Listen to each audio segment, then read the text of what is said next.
Welcome back to one and only હિત study. હિત સ્ટડીમાં તમારું સ્વાગત છે.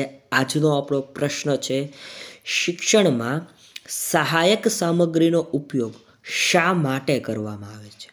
મિત્રો, તમે જાણો છો, તમે બધા શિક્ષક છો, બરાબર? અને શિક્ષણમાં સહાયક સામગ્રીનો ઉપયોગ શા માટે કરવામાં આવે છે?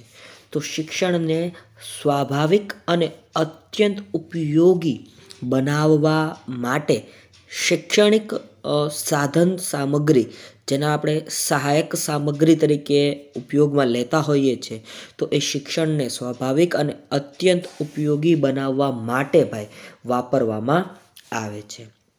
શિક્ષણ સહાયક સામગ્રી કેવી હોવી જોઈએ? મિત્રો, અહીંયા તમને વાત કરી છે કે ભાઈ શિક્ષણ સહાયક સામગ્રી કેવી હોવી જોઈએ. તો સ્વાભાવિક છે ભાઈ, તમારા જે શિક્ષણના ઉદ્દેશો હોય, તમારી જે શિક્ષણની પદ્ધતિ હોય, તમારો શિક્ષણનો જે વિષય હોય, તો એ શિક્ષણના ઉદ્દેશોને અનુકૂળ હોવું જોઈએ. શિક્ષણના ઉદ્દેશોને શું હોવું જોઈએ ભાઈ? અનુકૂળ હોવું જોઈએ. શિક્ષણમાં દ્રશ્ય અને શ્રાવ્ય સામગ્રી કેવા પ્રકારની સામગ્રી છે? તો મિત્રો યાદ રાખજો, શિક્ષણમાં ભાઈ દ્રશ્ય અને શ્રાવ્ય, દ્રશ્ય એટલે કે જેને જોઈ શકાય, શ્રાવ્ય એટલે કે જેને સાંભળી શકાય, બંનેનું મિશ્રણ જોઈ શકાય ને સાંભળી શકાય, દ્રશ્ય શ્રાવ્ય સામગ્રી જેને કહેવામાં આવે છે. તો આવા પ્રકારની સામગ્રી એ શું છે? તો મિત્રો એ સહાયક સામગ્રી તરીકે ઓળખાય છે. ઓકે, શિક્ષણમાં દ્રશ્ય શ્રાવ્ય સામગ્રી કેવા પ્રકારની સામગ્રી કહેવાય? તો સહાયક સામગ્રી તરીકે એને ઓળખવામાં આવે છે. ચોથો પ્રશ્ન પહોંચી ચૂક્યા છીએ. વિદ્યાર્થીઓમાં શ્રેષ્ઠ સંસ્કારોનું વિકાસ કરવાનું આપ કેમ આવશ્યક સમજો છો? આપ એટલે એક શિક્ષક તરીકે તમારે અહીંયા વિચારવાનું છે કે વિદ્યાર્થીઓમાં શ્રેષ્ઠ સંસ્કારોનું વિકાસ કરવાનું આપ કેમ આવશ્યક સમજો છો? તો સ્વાભાવિક છે ભાઈ, સંસ્કાર હોય એ ચારિત્ર નિર્માણ કરે છે. ચરિત્રનું નિર્માણ કરવામાં જો કોઈ જવાબદાર હોય ને, તો ભાઈ એ સંસ્કારો છે, વ્યક્તિને આપવામાં આવતા સંસ્કારો. એટલા માટે આપ એટલે કે તમે શિક્ષક તરીકે સંસ્કાર ચારિત્ર નિર્માણ કરવાની કામગીરી હાથ ધરશો. એક શિક્ષક તરીકે તમે સફળતા માટે કયા કારણને વધુ શ્રેષ્ઠ ગણો છો? ફરીવાર ભાઈ, કે એક શિક્ષક તરીકે તમારે સફળતા પ્રાપ્ત કરવી હોય, ભાઈ સક્સેસ પ્રાપ્ત કરવી હોય, તો તમે કયા કારણને વધુ શ્રેષ્ઠ ગણો છો?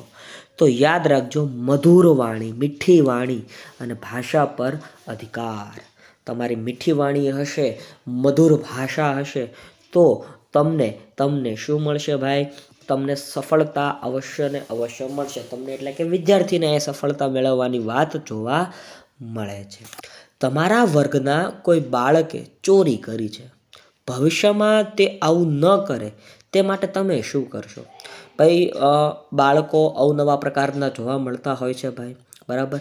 અહીંયા પ્રશ્ન તમને કંઈક આવો કીધો છે કે તમારા વર્ગમાં, તમારા ક્લાસરૂમમાં એક બાળક દ્વારા ચોરી કરવામાં આવી છે, તો ભવિષ્યમાં તે આવું ન કરે તે માટે તમે શું કરશો?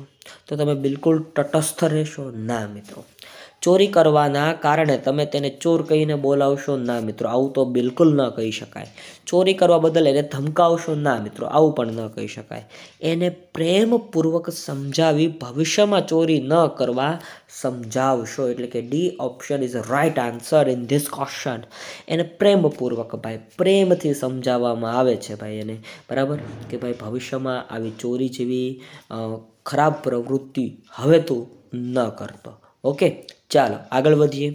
એક વિદ્યાર્થીઓના વ્યવહાર વર્તનથી આપ સખત નારાજ છો. અહીંયા તમને એક એક્ઝામ્પલ આપ્યું છે કે ભાઈ એક વિદ્યાર્થી છે જેના વ્યવહાર વર્તનથી તમે ખૂબ જ નારાજ છો, સખત નારાજ છો, અને તે વિદ્યાર્થી પ્રત્યે તમે નિષ્પક્ષ નથી, બરાબર? નિષ્પક્ષ નથી. પરીક્ષામાં ગુણ મૂકતી વખતે તમે શું કરશો? તો જો અહીંયા તમને ઓપ્શન ઘણા બધા આપ્યા છે, અહીંયા તમને ઓપ્શન ઘણા બધા આપ્યા છે, પણ અહીંયા તમારે ધ્યાન રાખવાનું છે એક શિક્ષકની ભૂમિકા કેવી હોય એ પ્રમાણે તમારે આનો જવાબ આપવાનો છે. તો કોઈ પણ પૂર્વગ્રહ વગર તેની યોગ્યતા અનુસાર મૂલ્યાંકન કરશો. ભાઈ પેપર તપાસતી વખતે તમે કોઈ પણ પ્રકારનો પૂર્વગ્રહ રાખ્યા વગર એની યોગ્યતા અનુસાર એને જે માર્ક આવતા હોય એ જ માર્ક તમે આપવાનો પ્રયત્ન કરશો. ઓકે, ખેલ વિધિનો ઉપયોગ શેના માટે કરવામાં આવે છે? ખેલ વિધિનો ઉપયોગ, રમતનો ઉપયોગ. ભાઈ રમત ગમતની વાત છે તો ખેલ વિધિનો ઉપયોગ તમે શાના માટે કરશો? બાળકોને શીખવવા માટે. ભાઈ ટુ ટીચ ચિલ્ડ્રન, બાળકોને શીખવવા માટે ખેલ વિધિનો ઉપયોગ કરશો. ઓકે, વિદ્યાર્થીને પ્રેરિત કરવા કયા સુદૃઢકોનો ઉપયોગ વધુ ઈચ્છનીય છે? મિત્રો, તમારે વિદ્યાર્થીને પ્રેરિત કરવા હોય, પ્રોત્સાહિત કરવા હોય તો તમારે એક જ કામ કરવાનું. શું કરવાનું ભાઈ? પ્રશંસા, વખાણ. વિદ્યાર્થીઓને પ્રેરિત કરવા કયા સુદૃઢકોનો ઉપયોગ વધુ ઈચ્છનીય છે? તો પ્રશંસા. ભાઈ શું કહેવાય? પ્રશંસા, વખાણ. બરાબર, યાદ રાખજો. પ્રોજેક્ટ પદ્ધતિનો આધાર કયો વાદ છે? મિત્રો, પ્રોજેક્ટ પદ્ધતિનો આધાર વ્યવહારવાદ છે. કયો વાદ છે ભાઈ? વ્યવહારવાદ જોવા મળે છે. આગમન વિધિ એટલે વિશિષ્ટથી સામાન્ય તરફ જવું. ભાઈ વિશિષ્ટ વસ્તુની તમારે માહિતી આપવાની અને પછી સામાન્ય વસ્તુની માહિતી આપવાની, તો આને આગમન વિધિ તરીકે ઓળખવામાં આવે છે. ફરીવાર, આગમન વિધિ એટલે કેવી વિધિ ભાઈ? વિશિષ્ટથી સામાન્ય તરફ લઈ જવાની વિધિ. કોઠારી કમિશન અનુસાર મૂલ્યાંકન કેવી પ્રક્રિયા છે? અલ્યા કોઠારી કમિશન દ્વારા મૂલ્યાંકન વિશે વાત કરવામાં આવી હતી અને કોઠારી કમિશનમાં એવું સૂચન હતું કે ભાઈ મૂલ્યાંકન હંમેશા કેવી પ્રક્રિયા ગણવામાં આવશે? સતત કરતા રહેવું જોઈશે. ભાઈ કોનું મૂલ્યાંકન કરવાની વાત છે? તો વિદ્યાર્થીઓનું મૂલ્યાંકન સતત થતું રહેતું હોવું જોઈએ, તો જ એ યોગ્ય રીતે પોતાનું ભવિષ્ય કંડારી શકશે. શિક્ષણ ત્રિધ્રુવી પ્રક્રિયા છે, આ કથન કોનું છે? મિત્રો, શિક્ષણ ત્રિધ્રુવી પ્રક્રિયા છે. 3 ધ્રુવવાળી પ્રક્રિયા ત્રિધ્રુવી પ્રક્રિયા છે. આ કથન કોનું છે? તો જ્હોન ડ્યુઈ નામના મનોવૈજ્ઞાનિક દ્વારા કહેવામાં આવેલી છે, શિક્ષણવિદ દ્વારા કહેવામાં આવેલી વાત છે ભાઈ કે શિક્ષણ ત્રિધ્રુવી પ્રક્રિયા છે. સફળ શિક્ષક હંમેશા અનુશાસિત હોય છે. અનુશાસિત એટલે કે અનુશાસનમાં માનનારો હોય છે. ભાઈ સફળ શિક્ષક હંમેશા અનુશાસિત હોય છે, એટલે કે હંમેશા અનુશાસનમાં માનનારો હોય છે.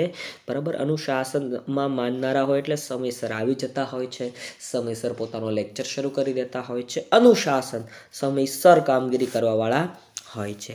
નીચેનામાંથી કઈ પદ્ધતિ વ્યક્તિગત ભિન્નતાની ઉપેક્ષા કરે છે? મિત્રો, વ્યક્તિગત ભિન્નતાની ઉપેક્ષા તો સ્વાભાવિક છે. અહીંયા તમને ઓપ્શન આપે છે. સમૂહ વિધિ ના આવે, અભિક્રમિત અધ્યયન ના આવે, સ્વાધ્યાય પદ્ધતિ ના આવે, વ્યાખ્યાન પદ્ધતિ આ એનો સાચો જવાબ બને છે. ભાઈ નીચેનામાંથી કઈ પદ્ધતિ વ્યક્તિગત ભિન્નતાઓની ઉપેક્ષા કરે છે? તો વ્યાખ્યાન પદ્ધતિ એ અહીંયા સાચો જવાબ બને છે. જો શિક્ષક લાંબુ ભાષણ આપવું પડતું તો તેણે વચ્ચે ખાલી જગ્યા કરતું રહેવું જોઈએ. શું?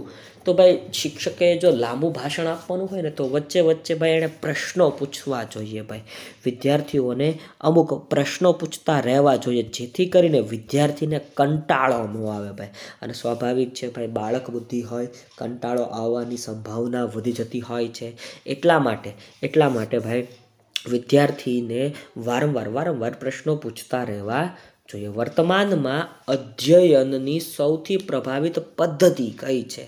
તો ભાઈ વર્તમાનની વાત કરીએ આપણે તો વર્તમાનમાં અધ્યયનની સૌથી પ્રભાવિત પદ્ધતિ હોય ને તો ઈ લર્નિંગ છે. ભાઈ કયું લર્નિંગ? E learning. ઇલેક્ટ્રોનિક સાધન સામગ્રી દ્વારા કરવામાં આવતું લર્નિંગ એટલે કે શીખવાની પ્રક્રિયા, તો એ અત્યારે વધુ પ્રભાવિત પદ્ધતિ છે ભાઈ પ્રભાવી પદ્ધતિ છે. દંડ આપીને બાળકોને બગાડવા આ બાબત સાથે નીચેનામાંથી કઈ બાબત સુસંગત છે? તો વિદ્યાર્થીના અવાંછનીય વર્તન માટે તેને દંડ આપવો જોઈએ. અવાંછનીય વર્તન, ખરાબ વર્તન માટે ભાઈ એને દંડ આપવો જોઈએ. તો આ દંડ આપીને બાળકોને બગાડવા એ બાબત સાથે સુસંગત તમને જોવા મળે છે. ઓકે, યાદ રાખજો. ત્યારબાદ મૂલ્ય શિક્ષણનો ઉદ્દેશ વિદ્યાર્થીઓના મનમાં કેવા મૂલ્યો દાખલ કરવાનો છે? ફરીવાર ભાઈ કે મૂલ્ય શિક્ષણનો ઉદ્દેશ વિદ્યાર્થીઓના મનમાં કેવા મૂલ્યો દાખલ કરવાનો છે? તો નૈતિક મૂલ્યો દાખલ કરવાનો છે. કેવા મૂલ્યો ભાઈ? નીતિ આધારિત નૈતિક મૂલ્યો દાખલ કરવાનો છે. યાદ રાખજો. જ્ઞાનાત્મક ઉદ્દેશોનો સંબંધ કોની સાથે છે? તો ભાઈ જ્ઞાન સાથે સંકળાયેલા ઉદ્દેશો, જ્ઞાનાત્મક ઉદ્દેશોનો સંબંધ કોની સાથે છે? તો સામાજિક નહીં પણ માનસિક યોગ્યતા સાથે છે ભાઈ. કોની સાથે છે? માનસિક યોગ્યતા સાથે જોવા મળે છે. સંકેત અધિગમનો સંબંધ કોની સાથે છે ભાઈ? સંકેત અધિગમનો સંબંધ કોની સાથે છે? તો પાવલોના અનુસંધાન સાથે છે.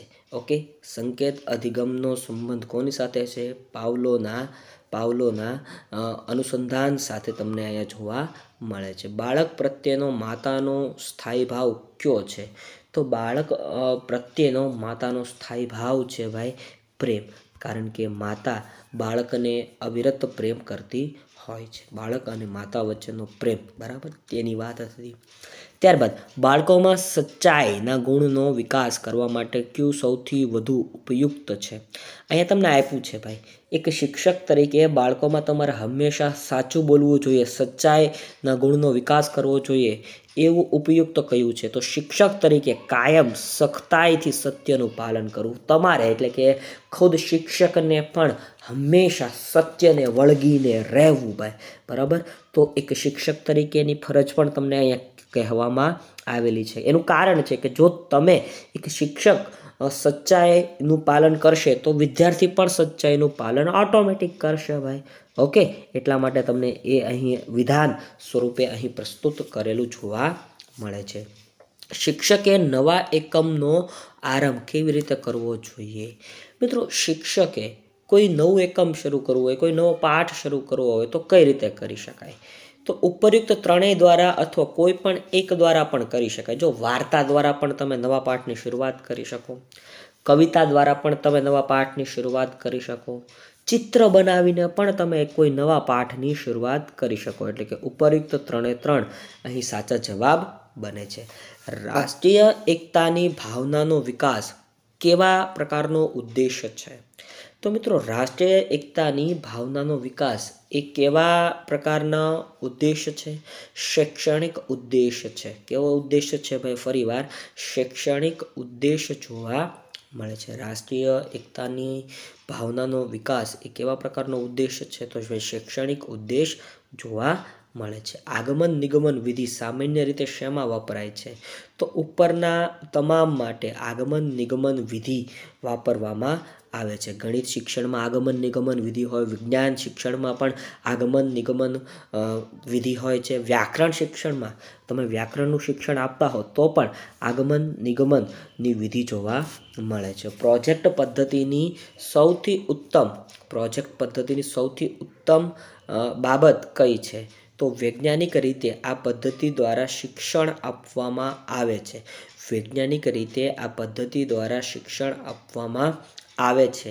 એ શું છે જે ભાઈ? તો પ્રોજેક્ટ પદ્ધતિની સૌથી ઉત્તમમાં ઉત્તમ બાબત છે. ઓકે, ત્યારબાદ હ્યુરિસ્ટિક શિક્ષણ પદ્ધતિ લાગુ કરવા માટે ઉત્તમ વાતાવરણ કયું છે? હ્યુરિસ્ટિક શિક્ષણ પદ્ધતિ લાગુ કરવા માટેનું ઉત્તમ વાતાવરણ તો એવા વિદ્યાલયમાં જે શિક્ષક વિદ્યાર્થી બંને પ્રભાવશાળી હોય, શિક્ષક પણ જોરદાર હોય અને વિદ્યાર્થી પણ જોરદાર હોય, એટલે કે બંનેમાં જ્ઞાન ભરપૂર જોવા મળે, પ્રભાવશાળી હોય, તો ત્યાં હ્યુરિસ્ટિક શિક્ષણ પદ્ધતિ લાગુ કરી શકાય છે. હ્યુરિસ્ટિક મેથડનો મુખ્ય સિદ્ધાંત કયો છે? જાતે કરીને શીખવું, એટલે કે સેલ્ફ સ્ટડી, પોતાની જાતે બધી વસ્તુઓ ઉપયોગ કરીને શીખવું, એ વાત છે હ્યુરિસ્ટિક મેથડનો. બાળક કેન્દ્રિત શિક્ષણ પદ્ધતિનો ઉપયોગ બાળક કેન્દ્રિત શિક્ષણ પદ્ધતિનો મહત્વનો ગુણ કયો છે? તો બાળકોને તેમની આવશ્યકતા અને રસ મુજબ ભણાવવા. જો બાળકોને તેમની આવશ્યકતા અને રસ મુજબ ભણાવવાની વાત છે ભાઈ. ઓકે, તો આ બાળ કેન્દ્રી શિક્ષણ પદ્ધતિનો એક મહત્વનો ગુણ કહી શકાય. વર્ગ વ્યવહાર બાબતે શિક્ષકે કઈ કાળજી લેવી જોઈએ? તો ઉપરની 3 આવું કીધું ભાઈ. કઈ છે જોઈ લઈએ. વિષય કે એકમની સંપૂર્ણ તૈયારી કરીને જ વર્ગમાં જવું જોઈએ. યસ, રાઈટ છે વાલા મિત્રો. વિષયની કે એકમની સંપૂર્ણ તૈયારી કરીને જ વર્ગમાં જવું જોઈએ, આ સાચી બાબત છે. વર્ગમાં હકારાત્મક સુડઢકોનો ઉપયોગ કરવો જોઈએ. વર્ગમાં હકારાત્મક વાતાવરણ કેળવવું જોઈએ. વર્ગમાં શારીરિક શિક્ષાનું સ્થાન ન આપવું, આ પણ સાચી બાબત છે ભાઈ. વિદ્યાર્થીઓને શારીરિક શિક્ષણ ન આપવું જોઈએ. ઓકે, ત્યારબાદ આગળ વધીએ. અપવાદરૂપ બાળકોમાં કોનો સમાવેશ થાય છે? મિત્રો, અપવાદરૂપ બાળકોમાં માનસિક કે બૌદ્ધિક રીતે પછાત બાળકોનો સમાવેશ થાય, વિકલાંગ બાળકોનો સમાવેશ થાય, અતિ પ્રભાવશાળી બાળકોનો પણ સમાવેશ થાય. એટલે કે ઉપરના 3 અહીં સાચા બને છે. કારક અભિસંધાનના પ્રણેતા કોણ છે? તો BF સ્કિનર એ શેના ભાઈ? કારક અભિસંધાનના પ્રણેતા છે. અપવય એટલે શું? તો બાળક અધવચ્ચેથી શાળા છોડી દે અને અભ્યાસ પૂર્ણ ન કરે, જેને અપવય આવું કહેવામાં આવે છે ભાઈ. બરોબર, અપવય. યાદ રાખજો. એ પૂરક વાંચન એટલે શું? પાઠ્યપુસ્તક ઉપરાંત અન્ય પુસ્તકોનું વાંચન કરવું, જેને પૂરક વાંચન તરીકે ઓળખવામાં આવે છે. ત્યારબાદનો પ્રશ્ન કંઈક આવો છે મિત્રો કે શિક્ષક વર્ગખંડમાં હું માનવ થાવ તોય ઘણું એ પંક્તિ સમજાવે છે. તો મૂલ્ય શિક્ષણનો આ અભિગમ શેના માટે છે? તો પ્રત્યક્ષ અભિગમ છે ભાઈ. આ શેનો અભિગમ કહી શકાય? પ્રત્યક્ષ અભિગમ કહી શકાય. હું માનવ થાવ તો ઘણું. શિક્ષક આવું સમજાવતા હોય તો એને મૂલ્ય શિક્ષણનો પ્રત્યક્ષ અભિગમ કહેવાય. રીવા તેની શાળામાં દરરોજ બપોરે 1:30 વાગે રિસેસના સમયમાં પોતાનું ભોજન લે છે. રજાના દિવસે પણ રીવાને તે જ સમયે ભૂખ લાગે છે. આ કયા પ્રકારનું અનુસંધાન કહી શકાય?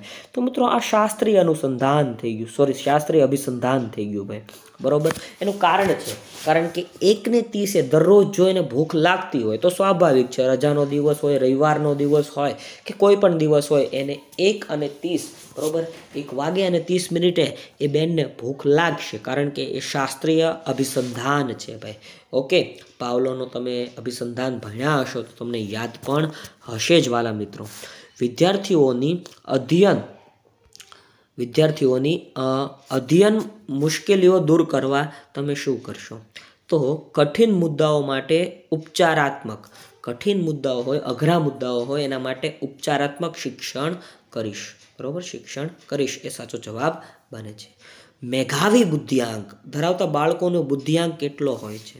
તો 140થી વધુ ભાઈ. મેધાવી બુદ્ધિઆંક કોને કહેવાય? તો મેધાવી બુદ્ધિઆંક એટલે હોશિયાર, અતિ હોશિયાર વિદ્યાર્થીઓની વાત છે.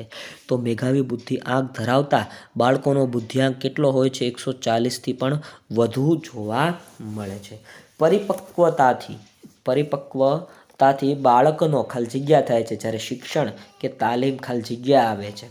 તો જો પરિપક્વતાથી બાળકનો સાહજિક વિકાસ થાય છે, જ્યારે શિક્ષણ અને તાલીમથી એક કુશળતા આવે છે. ઓકે, સાહજિક વિકાસ થતો જોવા મળે છે અને કુશળતા પણ જોવા મળે છે. એટલે કે અહીંયા B option is a right answer in this question. ફરીવાર, પરિપક્વતાથી બાળકનો કેવો વિકાસ થાય ભાઈ? સાહજિક વિકાસ થાય છે, અને જ્યારે શિક્ષણ કે તાલીમથી એની કુશળતા આવતી હોય છે. शिक्षक कभी साधारण नहीं होता, प्रलय और निर्माण उनकी गोद में पलते हैं. આ પ્રખ્યાત વિધાન કોણે આપેલું છે? તો ભાઈ ચાણક્ય, જેને તમે કૌટિલ્ય તરીકે ઓળખો છો ભાઈ. ચણક ઋષિના પુત્ર ચાણક્ય દ્વારા આપવામાં આવેલી વાત છે. ओके, याद रखो. शिक्षक कभी साधारण नहीं होता, प्रलय और निर्माण उनकी गोद में पलते हैं. આ પ્રખ્યાત વિધાન ચાણક્ય દ્વારા આપવામાં આવેલું છે. શિક્ષણના આયોજનનો સંબંધ શેની સાથે નથી? તો મિત્રો, શિક્ષણના આયોજનનો સંબંધ વર્ગમાં વર્ગમાં વિદ્યાર્થીઓને યોગ્ય જગ્યાએ બેસાડવા એની સાથે કાંઈ લેવા દેવા નથી. ઓકે, યાદ રાખજો ભાઈ, વર્ગમાં વિદ્યાર્થીઓને યોગ્ય જગ્યાએ બેસાડવા એની સાથે કાંઈ લેવા દેવા જોવા મળતા નથી. તો શેની સાથે હોઈ શકે? તો કાર્ય વિશ્લેષણ સાથે જ છે. યસ. શિક્ષણના હેતુઓને ઓળખવા એની સાથે છે. અભ્યાસના હેતુઓને વ્યવહારિક રીતે લખવા એની સાથે પણ છે. પણ વર્ગખંડમાં વિદ્યાર્થીઓને યોગ્ય જગ્યાએ બેસાડવા એની સાથે કાંઈ લેવા દેવા છે નહીં. આર્યાનો બુદ્ધિઆંક 100 છે, તો તેની માનસિક વય ખાલી જગ્યા અને શારીરિક વય ખાલી જગ્યા હશે. મિત્રો, આર્યાનો બુદ્ધિઆંક 100 છે ને, તો તેની માનસિક વય 14 વર્ષ હશે અને શારીરિક વય પણ 14 વર્ષ જ જોવા મળશે. આ બંને એની બુદ્ધિઆંકની જે તમને અહીંયા વાત કરેલી છે, બુદ્ધિઆંક 100 કીધો ને, એટલા માટે એ સાચો જવાબ બને છે. આગળ વધીએ. વિષય વસ્તુને સૂક્ષ્મ ભાગોમાં વહેંચીને વિચારવું એટલે પૃથુકકરણ. ભાઈ, વિષય વસ્તુને સૂક્ષ્મ ભાગોમાં વહેંચીને વિચારવું એટલે શું ભાઈ? પૃથુકકરણ આવું કહેવામાં આવે છે. ઓકે, યાદ રાખજો ભાઈ. સર્વ શિક્ષા અભિયાન મિશન માટે નીચેનામાંથી શું સાચું છે? તો મિત્રો, સર્વ શિક્ષા અભિયાનનો હેતુ અહીંયા તમને પહેલો ઓપ્શન જ આપ્યો છે, એ જ સાચો છે ભાઈ. 6 થી લઈને 14 વર્ષની વયજૂથના બાળકોને પ્રારંભિક શિક્ષણ મળી રહે તે હેતુ છે ભાઈ, અને આ સાચી બાબત છે ભાઈ. 6 થી લઈને 14 વર્ષના બાળકોને પ્રારંભિક શિક્ષણ મળી રહે. બરાબર, બાળકોને કેવું શિક્ષણ કીધું પાછું? પ્રારંભિક શિક્ષણ મળી રહે તે એનો હેતુ છે. શારીરિક વિકાસની દ્રષ્ટિએ કયા તબક્કામાં બાળક બધા અંગો પર નિયંત્રણ ધરાવતો થઈ જાય છે? મિત્રો, શારીરિક વિકાસની દ્રષ્ટિએ જોઈએ ને આપણે, શારીરિક વિકાસની દ્રષ્ટિએ તો કિશોરાવસ્થામાં જ બાળક હોય એ બધા એના અંગો હોય એના ઉપર કાબુ મેળવતા શીખી જતો હોય છે, કિશોરાવસ્થામાં જ. ઓકે, નીચેનામાંથી કઈ અધ્યયન પદ્ધતિ વ્યક્તિગત તફાવતો સંતોષવાની શ્રેષ્ઠ પદ્ધતિ છે? તો મિત્રો, અહીંયા તમને ઓપ્શન આપ્યા છે ભાઈ. નીચેના પૈકી કઈ અધ્યયન પદ્ધતિ વ્યક્તિગત તફાવતો સંતોષવાની શ્રેષ્ઠ પદ્ધતિ છે? તો અભિક્રમિત અધ્યયન પદ્ધતિ એ સાચો જવાબ બને છે. અભિક્રમિત અધ્યયન પદ્ધતિ એ સાચો જવાબ અહીં બને છે. જ્ઞાનાત્મક વિકાસનો સિદ્ધાંત કે જે સ્તરીય વિકાસના સિદ્ધાંત તરીકે ઓળખાય છે તે કોણે આપ્યો હતો? મિત્રો, યાદ રાખજો, જ્ઞાનાત્મક વિકાસનો સિદ્ધાંત કે જે સ્તરીય વિકાસના સિદ્ધાંત તરીકે ઓળખાય છે તે કોણે આપ્યો હતો? તો મિત્રો, એમાં સાચો જવાબ આવે છે પિયાજે. પિયાજે દ્વારા જ્ઞાનાત્મક વિકાસનો સિદ્ધાંત કે જે સ્તરીય વિકાસના સિદ્ધાંત તરીકે પણ ઓળખાય છે એ રજૂ કરવામાં આવ્યો હતો, આપવામાં આવ્યો હતો. પ્રાથમિક શાળાઓમાં ચિત્રકળા શીખવવાનો મુખ્ય ઉદ્દેશ્ય શું છે? ભાઈ, પ્રાથમિક શાળાઓમાં ચિત્રકળા શીખવવામાં આવે છે, તો એનો મુખ્ય ઉદ્દેશ શું છે? વિદ્યાર્થીઓમાં કલ્પના શક્તિ વિકસાવવી. ભાઈ, વિદ્યાર્થીઓ નવી કલ્પનાઓ કરી શકે, નવા વિચારો આપી શકે, એટલા માટે ભાઈ ચિત્રકળા રાખવાના ખાસ એ હેતુ હોય છે. ટીએટીનું ફૂલ ફોર્મ પૂછ્યું ભાઈ, તો શૈક્ષણિક મનોવિજ્ઞાનના સંદર્ભમાં ટીએટી એટલે શું? તો થીમેટિક એપરસેપ્શન ટેસ્ટ. બરાબર, thematic apperception test. Teacher aptitude test એનું ફૂલ ફોર્મ થતું નથી, યાદ રાખજો ભાઈ. બરાબર, કારણ કે તમે પાસે આ ટીએટીના ગેમમાં હો, ટીએટી ટાટ આવી. બરાબર, એના જેમ છે. ઓકે, ચાલો. ક્રિયાત્મક સંશોધનનો વિચાર કોણે આપ્યો? ક્રિયાત્મક સંશોધનનો વિચાર કોણે આપ્યો? તો સ્ટીફન કોર દ્વારા આ ક્રિયાત્મક સંશોધનનો વિચાર રજૂ કરવામાં આવ્યો. ઓકે, યાદ રાખજો ભાઈ. ગુજરાત રાજ્ય પાઠ્યપુસ્તક મંડળ કયા સામયિકનું પ્રકાશન કરે છે? તો બાલ સૃષ્ટિ નામનું એક સામયિક ગુજરાત રાજ્ય પાઠ્યપુસ્તક મંડળ દ્વારા પ્રકાશિત કરવામાં આવે છે. વેદ દરેક પાઠને સરળતાથી શીખી લે છે, જ્યારે દેવ દરેક પાઠને શીખવવા માટે વધારે સમય લે છે. આ વિધાન વિકાસનો કયો સિદ્ધાંત દર્શાવે છે? અહીંયા વેદ અને દેવની વાત છે. તો મિત્રો, વેદ અને દેવ આ બંને અલગ વ્યક્તિ છે, એટલે વ્યક્તિગત ભિન્નતા દર્શાવે છે. શું દર્શાવે છે ભાઈ? વ્યક્તિગત ભિન્નતા દર્શાવે છે? ગુજરાત સરકારની કઈ યોજના શિક્ષણને લગતી છે? તો વિદ્યાલક્ષ્મી બોન્ડ યોજના પણ શિક્ષણને લગતી છે. સરસ્વતી સાધના યોજના પણ શિક્ષણને લગતી જ છે. વિદ્યાદીપ યોજના પણ શિક્ષણને લગતી જ છે. ઓકે, સરસ્વતી સાધના અંતર્ગત ભાઈ સાયકલ મળતી હોય છે બાળકીઓને, બરોબર. વિદ્યાલક્ષ્મી બોન્ડ યોજના અંતર્ગત બોન્ડ મૂકવામાં આવે, બાળકી જ્યારે 12મા ધોરણ પાસ કરે પછી એમને એક સામટી રકમ. વિદ્યાદીપ યોજના પણ આવી જ છે કંઈક. ઉત્પ્રેરણા કોને કહેવાય? તો કાર્યનો પ્રારંભ કરાવે છે. ઉત્પ્રેરણા શું કરાવે? કાર્યનો પ્રારંભ કરાવે છે. ક્રિયાઓને ગતિશીલતા અપાવે છે. ક્રિયાઓને ગતિશીલતા અપાવે છે. જ્યાં સુધી ધ્યેય પ્રાપ્ત ન થાય ત્યાં સુધી ક્રિયાઓને નિશ્ચિત દિશા તરફ દોરે છે. એટલે કે ઉપરના 3 અહીં સાચા જવાબો છે. ભૂખ્યા પેટે ભજન ન થાય એ કહેવત કઈ જરૂરિયાતનું મહત્વ દર્શાવે છે? તો મિત્રો એ શારીરિક જરૂરિયાતનું મહત્વ દર્શાવે છે. ભાઈ ભૂખ્યા પેટે ભજન ન થાય એ શારીરિક જરૂરિયાતનું મહત્વ દર્શાવે છે. પ્રોજેક્ટ પદ્ધતિ કયા સિદ્ધાંત પર રચાયેલ છે? તો મિત્રો અનુભવ દ્વારા શિક્ષણ અને ક્રિયા દ્વારા શિક્ષણ, આ બંને સિદ્ધાંત ઉપર પ્રોજેક્ટ પદ્ધતિ રચાયેલી તમને જોવા મળે છે. શિક્ષણ સંસ્થાઓમાં અપાતું શિક્ષણ કેવું ગણાય? તો ઔપચારિક શિક્ષણ ગણાય. શિક્ષણ સંસ્થાઓમાં અપાતું શિક્ષણ કેવું શિક્ષણ ગણાય? ઔપચારિક શિક્ષણ ગણાય. કેળવણીના કયા ધ્યેયને મહત્વનું ગણવામાં આવે છે? વ્યક્તિગત અને સામાજિક ધ્યેયનો સમન્વય એ કેળવણીના જે સિદ્ધાંતો છે, જે ધ્યેયો છે એનું મહત્વનું એક ધ્યેય ગણવામાં આવે છે. હું શિક્ષણમાં મનોવિજ્ઞાન પ્રયોજીશ, આવું વિધાન કયા વૈજ્ઞાનિકે કહ્યું હતું? તો મિત્રો પેસ્ટોલોજી નામના મનોવૈજ્ઞાનિકે શિક્ષણમાં પણ મનોવિજ્ઞાન દાખલ કરવાનું એક ભગીરથ કાર્ય કર્યું હતું. સમવાય શિક્ષણ પદ્ધતિ કયા પ્રકારના શિક્ષણમાં સૂચવાય છે?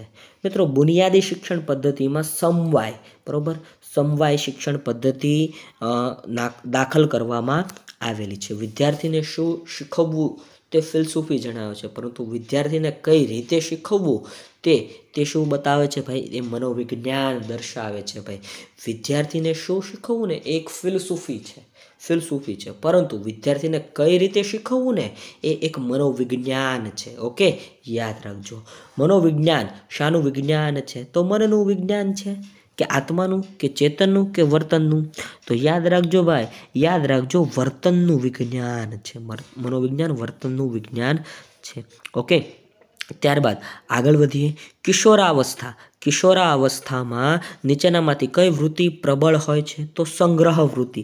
ભાઈ સાચવીને રાખવાની વૃત્તિ, સંગ્રહ વૃત્તિ પ્રબળ હોય છે. કિશોરાવસ્થામાં સંગ્રહ કરીને રાખવાની વૃત્તિ પ્રબળ હોય છે. તમે પણ નાના હશો તો તમે તમારા પિગી બેંકમાં પૈસા સાચવ્યા હશે ને ભાઈ, તો એ સંગ્રહ વૃત્તિ. જો અનુકૂલન ન હોય તો શું ઉદ્ભવે છે? તો દુરાનુકૂલન ઉદ્ભવે છે. ભાઈ અનુકૂલન ન હોય તો દુરાનુકૂલન જોવા મળે છે. સુરેશ અંધારામાં ખુરશી સાથે અથડાય છે, આ પછી ખુરશીને લાતો મારે છે, આ કઈ બચાવ પ્રવૃત્તિ કહેવાય? આક્રમકતા કહેવાય. ભાઈ મારા પગમાં આવી એમ કરીને આક્રમક બની જાય છે ભાઈ, બરોબર. આ આક્રમક બચાવ પ્રવૃત્તિ કહેવાય. પ્રેમ ભંગ થયેલી વ્યક્તિ ઘણીવાર ઉત્તમ કવિ બને છે, આ કઈ બચાવ પ્રવૃત્તિ છે? તો ઉદ્દીકરણ.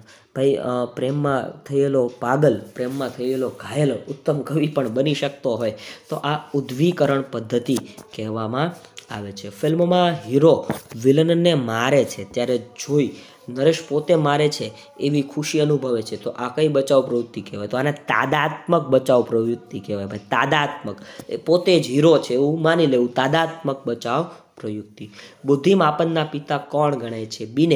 બીને એ બુદ્ધિમાપનના પિતા ગણાય છે. ઇક્યુ એટલે શું? તો સાવેગિક બુદ્ધિ આંકને ઇક્યુ તરીકે ઓળખવામાં આવે છે. સાવેગિક બુદ્ધિ આંક.